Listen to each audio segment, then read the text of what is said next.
भद्रक आर्मगार्ड संघर president Narendra Kumar Sahu आज आमर जो ये समस्त एकत्रित हो आज राज्य स्तरीय एक सांगठनिक बैठक थिला। यही बैठक कर कारण है कि आमर जो आर्मगार्ड मैंने सब कम कर उपयुक्त दरमा मिलूना कार भी पीएफ ठीक भाव में जमा करूना गोटे वर्ष भितर एजेंसी बाहर कर दौची।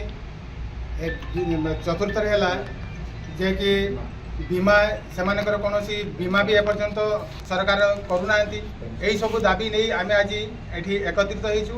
आगामी सारा ओडिसा केते संख्या लोग काम करते सारा ओडिसा रे हमर 1000 ऊपर जो आर्मगार्ड अछंती जोड़ा कि से माने एक सुरक्षा भी ताको ठीक रे दिया जाउ नहीं जोड़ा कि आज आम एठारे एकत्रित होइछु। आगामी दिन रे यही आपण मीडिया भाई मान द्वारा आज आम सरकार को अवगत कराऊँ जि आगामी दिन में आमको सब सुविधा जब ठीक भाव में न मिले आम आगामी दिन में ऑल ओडिशार जी आम गवर्नमेंट अच्छू आगामी दिन में आम राजरास्ता को ओह्लैबू।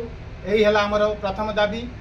आउ मु सरकार को निवेदन करुच्ची जे कि आम प्रति ध्यान दिंतु आउ जो एजेंसी मान प्रति लगाम लगातु यही हूँ आमर दाबी। जय हिंद जय हिंद।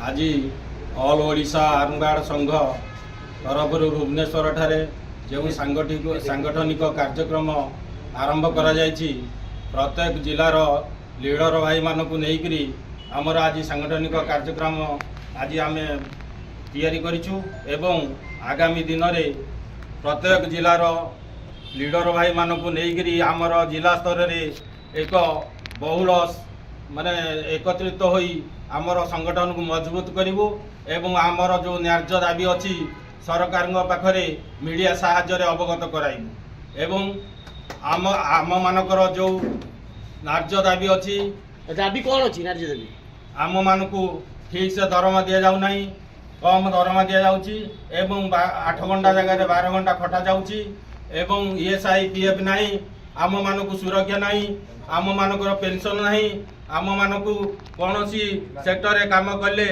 ताकू सुरक्षा दौना एवं कौनसी बीमा दौना तेणु ये सब प्रकार न्याय्य दाबी को आम मीडिया साहाय्य सरकार पाखरे अवगत कराइबु एवं आगामी दिन में समस्त जिलार आर्मगार्ड मान को लेकर बहुल भाव में एकत्रित होई सरकार स्तर पहुँचबू।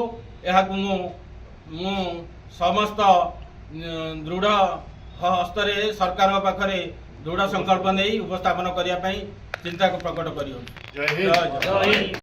आगामी दिन में सबू जिलार लीडर्स माने एवं सबू आमर आर्म्स गार्ड भाई मान सहित एकत्रित हो आमर व्यक्तिगत पावना को व्यक्तिगत हक को सरकार आगे उपस्थापित करूँ।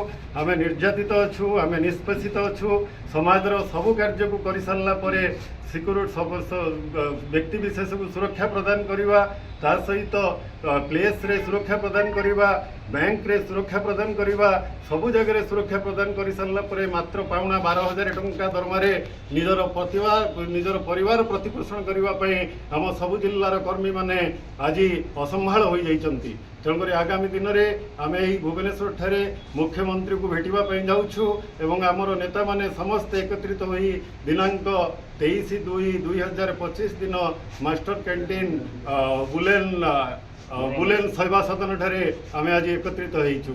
आम आशा करुचु आमर समस्त निवेदन को सरकार निश्चित भाव में शुणिबे। जय जगन्नाथ। जय हिंद। जय हिंद।